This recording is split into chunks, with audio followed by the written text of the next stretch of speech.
Hey guys, how you doing? Baru here, and today I've got another Borderlands 2 video for you. Originally, I was going to do Krieg in the first episode of preparation for Digistruct Peak, but Gearbox just released details on the new patch that is coming out tomorrow, and this is what you guys are going to get. So tomorrow, we're going to get ammo upgrades, one for each ammo type at 100 iridium each. Backpack storage upgrades, two of them, one for 150 and another for 200 iridium. Bank storage upgrades as well, two of them, 150 and 200 iridium. Players are going to be able to hold up to 999 iridium now, as opposed to just the 500. So that's one of the major things that's coming. Full patch notes are going to be in the description below, but I'm just going to kind of briefly go over some of the major ones. Rarity of loot drop rates have been increased for enemies level 61 and above. That means current max level players are going to have not going to have as many issues finding their gear, and as you level up, gearing up won't be as difficult, which is a really nice move on Gearbox's part. Enemy health regen in Ultimate Vault Hunter mode has been increased for enemies level 61 and above. Not really sure how drastic this is going to be. Enemy health regen at max level really wasn't that much of an issue, but we'll see how that is. I'll make sure to make some comparison videos so that way I can help you guys kind of see the difference. There's a lot of fixes with a bunch of different quests. Players can no longer have skill points beyond how many they were supposed to have. They've added in safeguards to help protect players against hacked items and weapons. Invalid items are now going to automatically be removed from a player's inventory. The daily lockout, that has been a hot fix forever. It's now finally being patched, so that's a really good. Players won't have to worry if they're connected to the internet now. Once you download this patch, lockouts are removed. So that's really nice, and it's finally getting people to stop asking, are lockouts back? They're gone for good now. The warrior has been shoved off into the abyss, so that way when he dies, you can get all the loot that's under him. No more issues with loot and the warrior. That is really nice. Here's one that people probably aren't going to understand. I don't understand either, but Voracitus, yeah, that guy, he's getting a buff. Apparently his shield wasn't where it was supposed to be in Ultimate Vault Hunter mode. That's being changed. His shield is now much stronger in Ultimate Vault Hunter mode. So, not really sure how much stronger. Again, I'll make sure to make some comparisons here, and we'll see just how strong that is. Anyway, they increased the iridium to get into Terramorphos's lair. I don't know by how much. It really shouldn't be that much of an issue.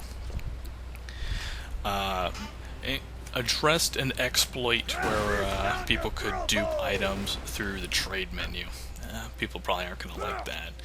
So there's a few DLC fixes for Hammerlock. It's mostly just there was an issue with the Witch Doctor and that you would get hit by slow and it would persist forever. There's also an issue of that in the Tiny Tina DLC, which they are fixing. So that's good. For Captain Scarlet, people aren't going to like this. You can no longer treasure room farm. They're addressing an issue that allowed players to be able to re-enter multiple times after the Leviathan has been killed, so no more treasure room farming.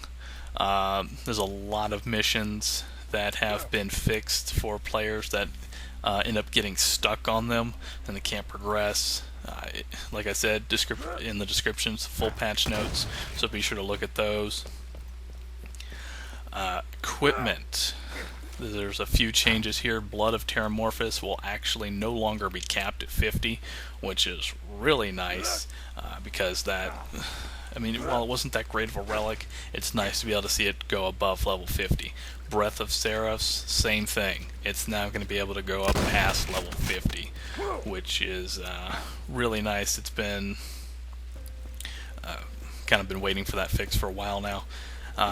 The critical hit modifiers on guns is now going to be able to show up on the card. Certain projectiles, such as rocket launchers, are going to actually be able to. There's been some issues with them not exploding where they're supposed to be. That's being fixed, so the hit detection is going up. Now, for characters, some people are not going to like these. The Necromancer had an exploit fixed with it, and you can no longer have the Discord skill stay active after respecking. So, Necromancers, you've lost something there. The Gunzerker can no longer merge weapons into his right hand, as you saw. I had a little bit of a tutorial on it. Now you can no longer do that. Zero can no longer kunai stack.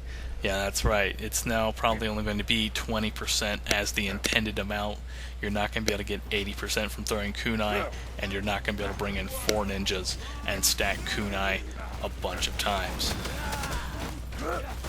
So, there's also a few fixes with the Psycho. You can no longer use the Rough Rider in conjunction with the Redeem the Soul to bypass the self-downing. It will now always down you.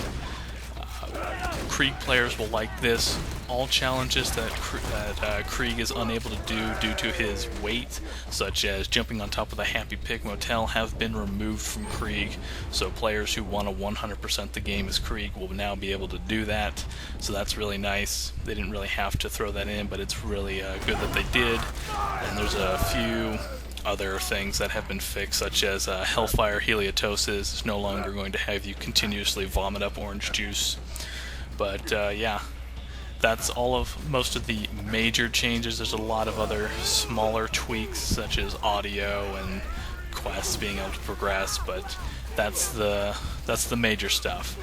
Also, it's going to come with a compatibility patch for the Xbox and the PS3.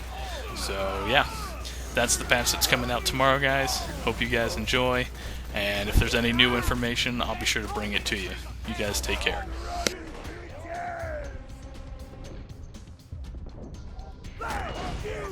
Get them.